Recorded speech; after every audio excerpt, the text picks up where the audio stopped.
Well, hi, and welcome to all of you. It's good to see some familiar faces. Yay! Uh, it's, it's good to see some familiar faces, good to see some new faces, and it's good to join together with you. I feel like you may have gone on a false journey, but some of you who know me know that I might not follow the title. Um, I'm going to talk a little bit about the history of the church, but very little because I've got a higher agenda than that. Um, First of all, I'm Jean Bozeman, and I'm a Virginia gal, and I'm a Virginia Synod gal. I grew up in Norfolk, and First Lutheran Church in Norfolk has been my home church for a large part of my life, except for most of my working life. I was in churches all over the United States. Um, but then I came back to Virginia, which was probably one of the biggest surprises of my life, because I didn't expect that. And yet I think it's been one of the most wonderful gifts that I could have ever received. When I started when I was born, the United Lutheran Church was the church that was around, and I've experienced three expressions of the church. We've had two mergers in that time, and so we're now the Evangelical Lutheran Church in America. I was baptized and I was raised in the church. And I guess you're going to hear a little bit of my story. Um, when I think about how this whole theme and our direction has emerged, for me, I can't remember a time that I wasn't a part of a human family. I was born, I was raised. That was that was my gift. That was the gift to me. Well, in a sense, the Virginia Synod has been the same way. I never knew a time that I wasn't a part of the Virginia Synod. So it's interesting that when they asked me to do this, the topic sounded challenging, the theme sounded more challenging, and you're going to get a mix of that. But you're probably going to get more of my heart and soul in all of this. Um, I know that not everyone has had that experience of what I call never knowing a time when you weren't a Christian or never knowing a time that you didn't have a family. I know that I have received an incredible gift through that. I also know, and I am blessed that I have been able to meet many, many people for whom that was not the case. And somehow God has given me the words to be there with them and to walk with them in those times. So that to me is one of the things that is what it's all about to be the church. I am when they asked me to do this, I kept kind of debating, and they kind of caught me when they told me the theme. Uh, when I love the theme, for the Spirit God gave us does not make us timid, but gives us power, love, and self-discipline. Well, they got me because then they said, talk about the Lutheran Church because you're somebody who really knows the Lutheran Church. And then they really got me because they said, you love the Lutheran Church. And they knew me because that's so very true. I wanted to share a little bit about our history. And the things that I'm going to talk about will be on in the chat room. I made a bibliography, be in the chat room, and it will also then be in the bibliography afterwards. I can hardly lift this one, but I'm going to try to let you see. Can you see that? The Lutheran Church in Virginia, 1717 to 1962. Now, there was a predecessor book to this, which I have not seen. I don't have that. I'm sure it's in the library, but I did not get it. That went to 1930. One of the things that I discovered in reading this was I always thought it was kind of set in stone of how they came to the Virginia Synod and church was built and they called a pastor. Well, they were in chaos for years. And they couldn't get pastors because they were trying to get pastors from the old country. Some of them were serving as indentured servants by Governor Spotswood. It was just not a really good time to be the church. But they were such determined people. And so here again, I think they've done some adjusting the time, but they have set the time as a 1711, 1717, when Hebron Lutheran Church was begun. If you have not had an opportunity, you should go to Madison, Virginia, and visit Hebron Lutheran Church. It is still a worshiping congregation after all these years. And as I understand it, it is the oldest worshiping Lutheran church in the United States, the continuously worshiping church. And it's right here on our territory. So if you haven't had a chance to go, I encourage you. It's a lovely place. And I know it's changed over the years.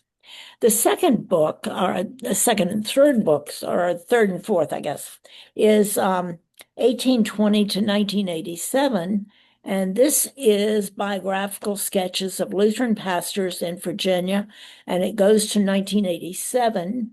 And then it also has a companion, which is congregational sketches. So if you want to learn something about the pastors and the history, now this one stops in 1987.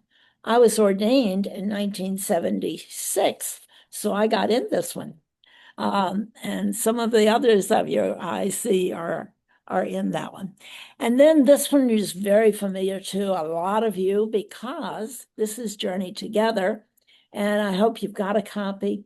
I found myself last night, it's been a while since I read this. Now, I read this thing page by page and word by word because, pardon? Oh, it's not so racist. Part of it. Well, I'm a part of it, but also because Jim had asked me to do some proofing of it. So I had to read the whole thing, and I also picked out most of the pictures that are in it. So but I then found myself last night sitting up half the night rereading it. It's a fun book. So those are places for you to go. The other is the James Crumley Archives. Wonderful place, wonderful resource. They will be very helpful to you. Now, so the church came to be, and we've had, as I say, several expressions of the church. But that's really not what stirs me about the Lutheran Church or the Lutheran Church in Virginia. And I don't know if all of you got this, but you probably received a piece today, too late to send it back to me because I only got a couple of them back. But I asked some questions. So I'm going to ask you a question. And if you can all unmute yourselves right now. Can you reach over or Lene, can you unmute everybody? Yeah, they should be able to unmute themselves. Yeah, unmute yourselves. This is because I want to ask you the first question on my sheet. The first question was, how did you become a part of the Virginia Synod? Because I think that's really how we began, rather than 1717.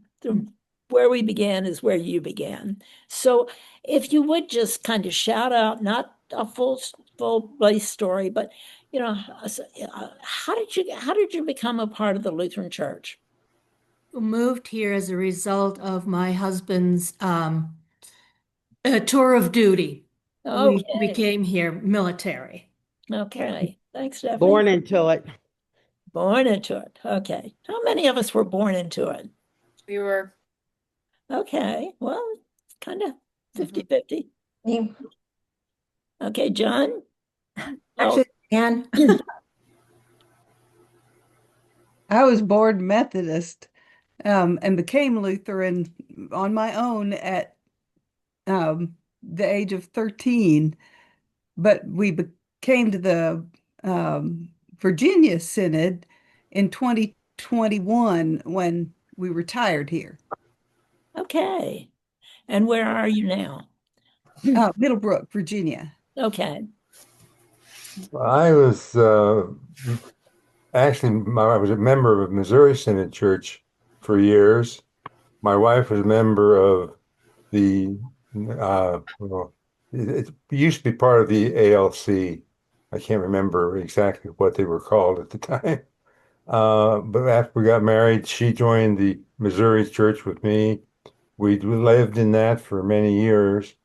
But when it came time for us to move out of DC area and where we are now around, well, Culpeper, uh, I had become frustrated with Missouri Synod Church and its way of looking at the church, if you will. And we went to Missouri Synod Church, went there one time, heard nothing back from anybody. So then we found the church in Warrenton. We've been very happy there for the last 20 odd years. I met my wife at Luther Place Church in Washington. We were both working in that area. And after we married, we moved to Springfield, Virginia, and joined St. Mark's Lutheran, headed by Pastor Dewey Carlson, who's a name a lot of people remember in the synod. And so Dewey was our pastor, and that was I'll when cut this we off if people start coming in, Linda. So got I don't have into to complain. the Virginia Synod. But I left and I've come back, but that's another story. Okay, next time. Like Bambi, I was raised Methodist. And when my husband and I moved down here in 1982, we searched for churches and couldn't find anything. And finally, one of Bill's fellow teachers who attended Holy Communion invited us to church to go with them. And from there, it just continued. And Jean, you've been a big part of it. Thank you. I'm glad I've been able to be there and join you in this journey. I was born and raised, oh, I'm sorry. Go, Sue. Oh, our daughter was invited to a Shrove Tuesday pancake supper, and her dad tagged along. And the next thing I knew, we were going to a Lutheran church, and that's how we joined the Virginia Synod. So don't forget to invite people to your pancake suppers. That's right. We started going to the Lutheran Church when we moved to the fort because our children's friends were going to the Lutheran Church. We were going to the Methodists, so and everybody was so friendly and inviting, we stayed. I was born and raised in Quakertown, Pennsylvania, and the St. John's Lutheran Church. Since then, it closed. I have moved to Maryland, and then I moved down to Virginia in 2021 and met Pastor Joel in the parking lot during COVID. And that's how I became a member of the Virginia Church in Yorktown. Okay. Okay, I think what you're hearing from all these folks is just that whole sense of what the church is and should be, of an inviting, a welcoming, a gathering church. I thought that the whole sense of who we are is really a spirit given by God, not to be timid, give us power, love, and self-discipline. The story sometimes seems simplistic. And I know when I say, well, I came into this and I'm like a babe in a family that I didn't have any choice about it. I just came into it. But what a gift that is. And that's what a blessing that is. But it's okay to be simplistic. It's God living in us. It's something to know so deep, so intrinsic to who you are, that it becomes not a building, but a yearning, a wanting to be a part of what gets all these people excited.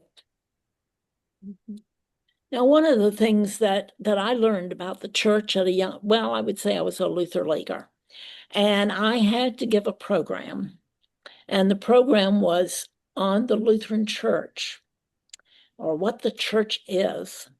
Well, I don't know. I mean, it would be real different than what I give today. But anyway, it has always stuck with me. One of the reasons was I saw this SO sign that had a T-shirt on it. It was a figure, a human figure, and it was just shoulders, and it had a T-shirt. I don't even remember what it said, except it was advertising SO. So I went and got one of these signs, and I put arms and legs on this and said, this doesn't look like much of a human being. But when I added an arm of social ministry, and then I added an arm of witness, and I added an arm of telling the good news, by the time my little figure was all put together, it has stuck with me, and it helped me to see a church that was bigger than who I am. One of the things that I think is so important about our coming together as power in the Spirit is that it helps us to see that this church is bigger than our own congregation. This church is bigger than me. This church, well, let me put it this way. I am so convinced that one of the things that helps me to be a part of this whole church, this whole crazy mix, is because we are connected, and we're not, I know that I can give my dollars, whatever they mean, and they're going to explode because they're going to go together with all your dollars.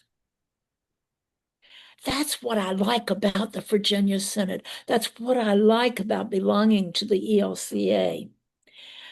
Because we are a worldwide expression of God working, doing what I can't do back here in Norfolk, Virginia.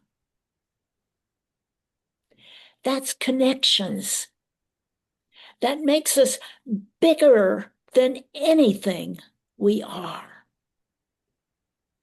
We're people who are called. We struggle, sure. Sometimes we lose our way. But when I lose my way, I've got somebody there that's going to help pull me back. Someone's going to say a word of redemption to me that day. And I'm going to find my way. Maybe it is in the parking lot. Maybe it is somebody bringing cookies.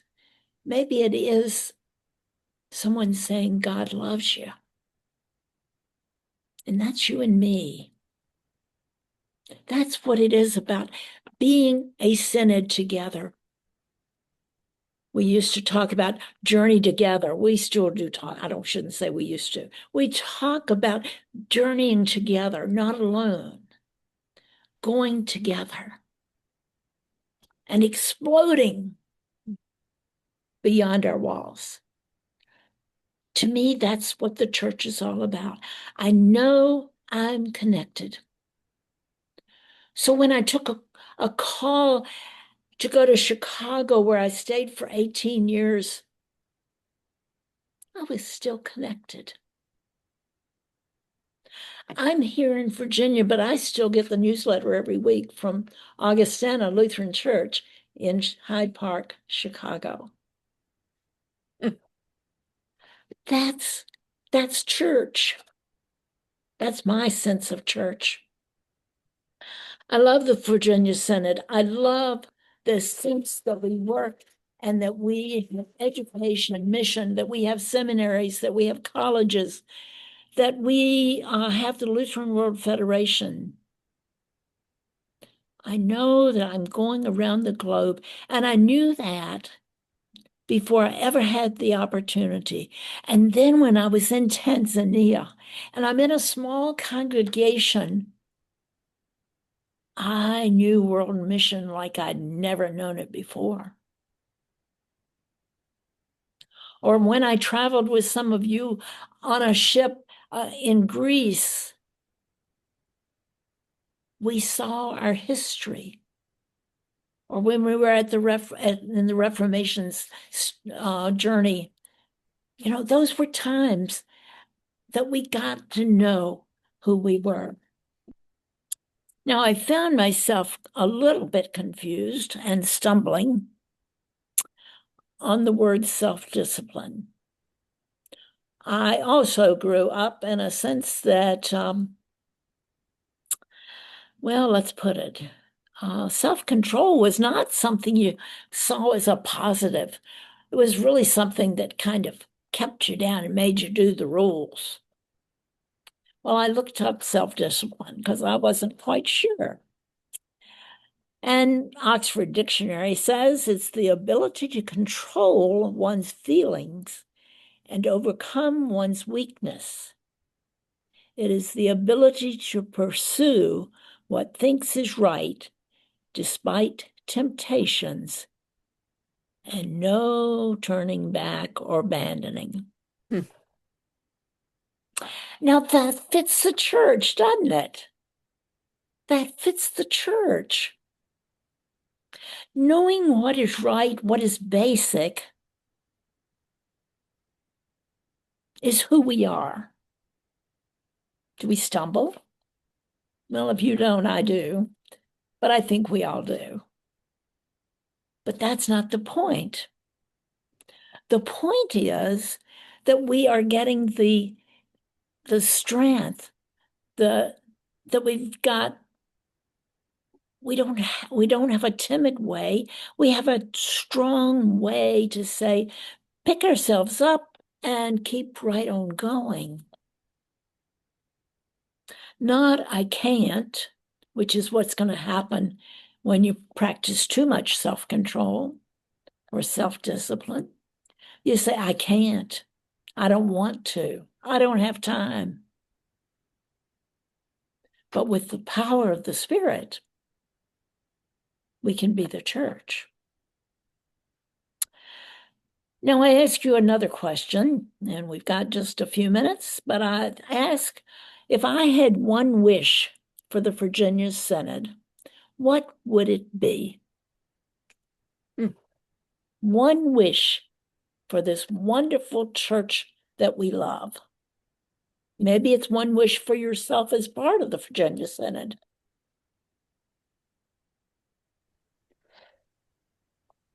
Pastor Bozeman, can I ask you, as I reflect on that, do you know the first woman who was ordained from the Virginia Synod?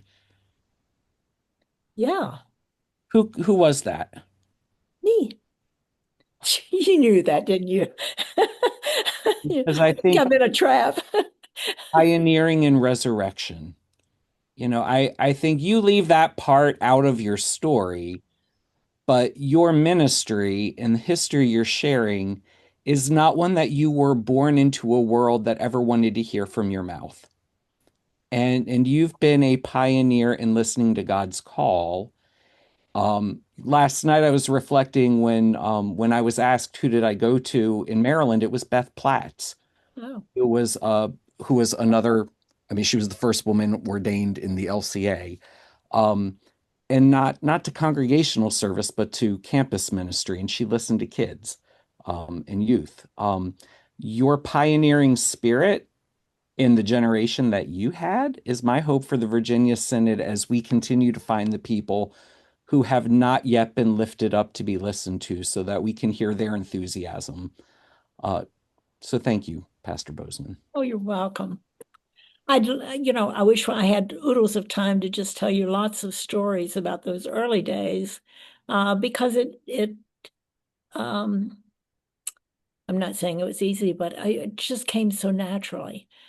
And Sue Clemens, I'm going to put you on the spot, but I'm going to tell a story about you.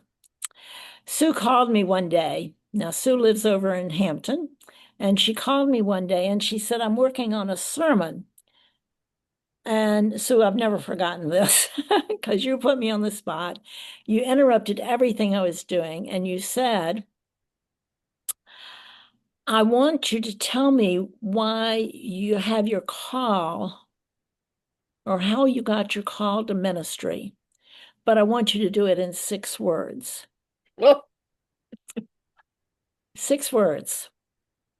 Now, you can go online and there's a whole thing about 6-word stories. And Sue introduced me to that. And I later went online because I did it, but I didn't know what I'd done. And my 6 words were, and it fits in with your question, Joel, and the pioneering spirit. And that was God calls and called and never let go. And I think that there's a whole lot in between that, because in the beginning, I didn't know how God was calling. And I started working in the church, worked 15 years for the church before I was finally said, God's calling and the people are calling, and you're the only one in the trio that's not saying yes. And that was how that came to be. Joel, thank you. You gave me a chance to say some other things. I love this church. You haven't guessed that. Other things that you would wish. I think we've got 3 minutes. Go. My wish is that the church survives. You look at the people on this call, most of us are in our 6th and 7th and even 8th decade. We're hoping to train lay ministers because no one is entering the seminary. Yeah. But I'll be honest, I don't see the urgency in the Synod to get that lay ministry program into high gear. Okay. So that would be my wish, is that they would begin to treat this with the urgency that I, as an analyst, see.